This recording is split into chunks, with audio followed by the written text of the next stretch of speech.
Antikoagulan adalah golongan obat yang dipakai untuk menghambat pembekuan darah.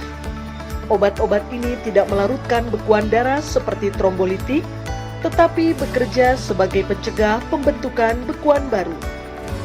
Antikoagulan digunakan pada orang yang memiliki gangguan pembuluh arteri dan vena yang membuat orang tersebut beresiko tinggi mengalami pembentukan bekuan darah.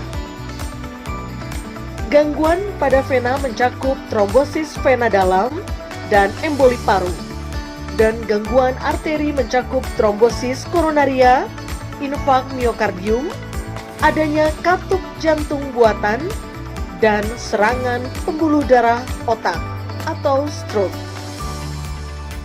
Fondaparinux adalah salah satu jenis dari antikoagulan yang terbuat dari bahan sintetis non-porcine. Fondaparinux berperan dalam menurunkan kemampuan darah untuk membeku dengan cepat, menghambat aktivitas faktor pembekuan darah jenis XA, sehingga mencegah terjadinya penggumpalan darah. Fondaparinux adalah obat yang digunakan untuk mengobati sindrom koroner akut, mencegah dan mengobati penyakit deep vein thrombosis. Selamat bergabung dan berjumpa kembali dengan kami pengurus pusat Ikatan Apoteker Indonesia di seminar online ke-47 Apoteker Berbagi Ilmu. Di hari Sabtu 8 Agustus 2020 dengan penuh keceriaan, mengisi hari libur sejawat, dan tentunya juga pasti ada yang sedang beraktivitas. Mari kita tingkatkan kompetensi kita selama 2 jam ke depan bersama kami pengurus pusat Ikatan Apoteker Indonesia bekerja sama dengan Mitsubishi Tanabe Pharma Indonesia. Sejawat apoteker yang berbahagia, pada seminar online kali ini, pengurus pusat Ikatan Apoteker Indonesia ingin mengajak sejawat untuk bersama-sama mendalami 2 topik yang sangat menarik. Manajemen ACS fokus on antikoagulan Fondaparinux yang akan dibawakan oleh Dr. Arif Fadilah SPJP FIHA, dan The Right Choice of Drug for Patient Safety yang akan dibawakan oleh Apoteker Destita Hairilisani MM. Dalam kesempatan ini izinkan kami menyampaikan tata tertib yang harus ditaati peserta selama kegiatan berlangsung. Sejawat wajib menonaktifkan mikrofon dan kamera selama kegiatan berlangsung. Sejawat dipersilahkan mengajukan pertanyaan dengan menuliskannya pada Q&A. Selama acara berlangsung, host akan mematikan mikrofon dan kamera. Saat acara selesai, semua kamera akan diaktifkan kembali, dan sejawat wajib mengikuti kegiatan sesuai dengan waktu yang telah ditentukan. Tiba waktunya seminar online ke-47 akan segera dimulai. Kepada moderator kita, Apoteker Franciscus Cahyo Kristianto, M. Fomklin, yang akan memandu acara pada siang hari ini, disilahkan.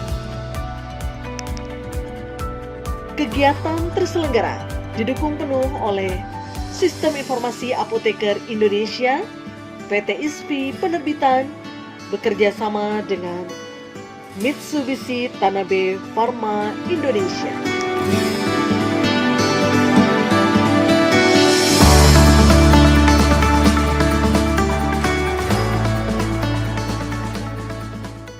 Ya, selamat siang sejawat apoteker semua di seluruh Indonesia. Selamat berjumpa kembali. Tidak terasa ini sudah ke-47 webinarnya ya. Nah, semoga sejawat sekalian selalu dalam kondisi yang sehat walafiat sampai hari ini dan seterusnya. Hari ini kita akan bersama dengan 2 narasumber kita yang akan membahas topik tentang ACS, ya, Acute Coronary Syndrome. Memang topiknya agak serius, ya, agak berat dikit, tapi ini akan menambah wawasan kita untuk mendalami lebih banyak lagi tentang bahaya-bahaya terkait dengan jantung, terutama yang koroner. Dan ini ada lanjutannya, ada hubungannya dengan dislipidemia yang pernah kita bahas beberapa waktu yang lalu.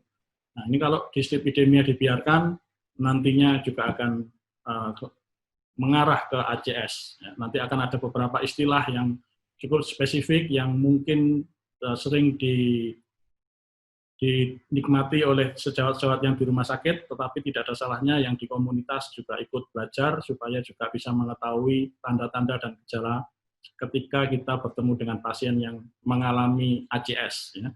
Dan pada hari ini salah satu obat yang digunakan untuk mengatasi ACS adalah antikoagulan. Ya. Nah, ada banyak antikoagulan macamnya, ada yang unfractionated heparin, ada yang low molecular weight heparin. Khusus hari ini kita akan membahas tentang fondaparinux. Nah, kita nanti akan dengarkan sama-sama fondaparinux ini posisi terapinya ada di mana. Apakah unfractionated heparin, ataukah low molecular weight heparin, atau in between di antaranya. Nah, kelebihannya apa, posisi dalam terapi apa, dan bagaimana safety-nya, karena antikoagulan pasti akan ada resiko untuk terjadi bleeding. Ya. Nah, maka tidak berlama-lama, hari ini pertama kita akan tampilkan dulu topik tentang Management of Acute Coronary Syndrome, Focus on fondaparinux, yang akan dibawakan oleh Dr. Arif Fadilah, spesialis jantung dan pembuluh darah, Fellow Indonesian Heart Association. Ya. Nanti yang kedua dibawakan oleh apoteker Destita Kairili Sani, ya, yang akan membawakan topik The Right Drug Choice for Patient Safety. Nah, ini, ya. Jadi patient safety untuk antikoagulan bagaimana. Nah, sebelum kita mulai dengan topik pertama yang akan dibawakan oleh Dr. Arif Fadilah, saya akan memperkenalkan beliau. Dr. Arif ini sekarang aktif praktek di Rumah Sakit Awal Bros di Bekasi, sekaligus juga di Rumah Sakit Umum Daerah Pasar Minggu di Jakarta Selatan. Ya. Beliau alumni dari Fakultas Kedokteran Universitas Diponegoro Semarang, ya. Besar sampai kuliah di Semarang. Kebetulan dua pembicara ini asal Semarang semua, ya. Ahli jantung. Ya. Mari kita simak bersama-sama pemaparan dari Dr. Arif Fadilah, dan kepada sejawat yang akan bertanya, mohon menuliskan pertanyaan-pertanyaan Anda pada kolom Q&A, ya. Jangan pada chat. Ya. Sekali lagi, pada Q&A, bukan pada chat, ya. Supaya pertanyaan-pertanyaan bisa kita tampung dan kita bahas di kemudian hari. Jadi 30 menit ke depan kita akan mendengarkan Dr. Arif dulu, nanti akan dilanjutkan dengan apoteker Desti. Kami persilahkan Dr. Arif. Oke, terima kasih Pak Frans. Assalamualaikum warahmatullahi wabarakatuh. Salam sejahtera, selamat siang bagi kita semua. Pertama-tama saya ucapkan banyak terima kasih kepada IAI karena saya diperkenankan untuk sharing sedikit ilmu tentang apa itu akut coronary syndrome kepada sejawat Ikatan Apoteker Indonesia.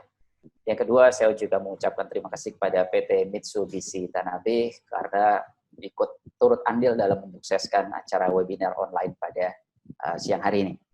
Izinkan saya mencoba sedikit berbagi tentang manajemen acute coronary syndrome.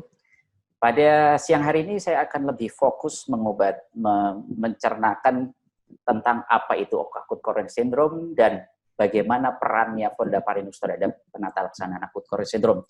Saya minta maaf, ini beberapa slide-nya adalah dalam bentuk bahasa Inggris, ada juga yang saya coba translate dalam bahasa Indonesia.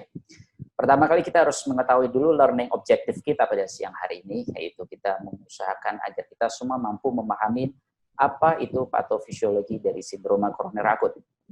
Selanjutnya mengetahui klasifikasi dari SKA atau sindroma koroner akut ini, tata laksana medikamentosa dari SKA, dan mengetahui perbedaan jenis dan cara kerja dari antikoagulan. Outline nanti akan kita membahas tentang bagaimana patofisiologi, klasifikasi, tata laksana, dan selanjutnya kita mengenali lebih dalam tentang antikoagulan. Sebagai pendahuluan,